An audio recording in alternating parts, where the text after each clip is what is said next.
जे देशात कधी झालं नाही ती परंपरा मोदींनी देशात सुरू केली. राज्यात देवेंद्र फडणवीस यांनी सुरू केली. राजू शेट्टी.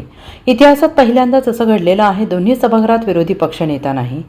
लोकशाहीचे धिंडवडे काढायचं काम सरकारने ठरवलेलं आहे. तुम्हाला जर पाशवी बहुमत आहे तर संविधानिकरित्या जे विरोधी पक्षनेता पद ते विरोधी पक्षनेतेपद सरकार का देत नाही हा माझा सवाल आहे. एवढंच सरकार कोणाला घाबरतंय? घाबरण्याचं कारणच काय? यापूर्वीसुद्धा काही वेळा विरोधी पक्षनेत्याला काही आवश्यक असणारे कमी संख्याबळ असतानासुद्धा त्यावेळच्या मुख्यमंत्री यांनी सभागृहाची विरोधी पक्षनेता शान आहे त्यामुळे विरोधी पक्षनेता असायला हवा असं म्हणून विरोधी पक्षनेतेपद दिलेलं होतं. मग आत्ताच अशी काय अडचण आली? आत्ताच असं काय संकट आलं? सरकार विरोधी पक्षनेता होऊ देत नाही. मागच्या 5 वर्षात मोदी सरकारने सुद्धा संसदेत विरोधी पक्षनेता होऊ देत नव्हतं. जे देशात कधी झालं नव्हतं ती परंपरा मोदींनी देशात सुरू केली आहे. राज्यात देवेंद्र फडणवीस यांनी ही परंपरा सुरू केली आहे. तरीसुद्धा हे लोक संविधानाची भाषा करतात, लोकशाहीची भाषा करतात. ही आश्चर्याची गोष्ट आहे.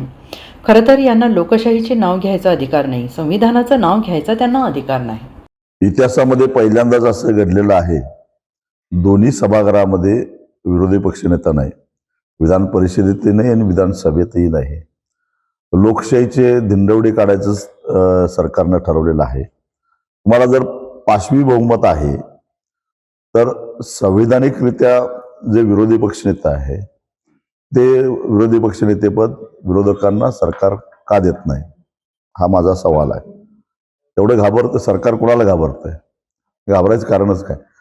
यापूर्वी सुद्धा काही वेळा विरोधी पक्षनेत्याला आवश्यक असणाऱ्या कमी संख्याबळ असताना सुद्धा त्यावेळच्या मुख्यमंत्र्यांनी सभागृहाची विरोधी पक्षनेता ही शान आहे आणि त्यामुळे विरोधी पक्षनेता असला पाहिजे म्हणून विरोधी पक्षनेतेपद दिलेलं होतं.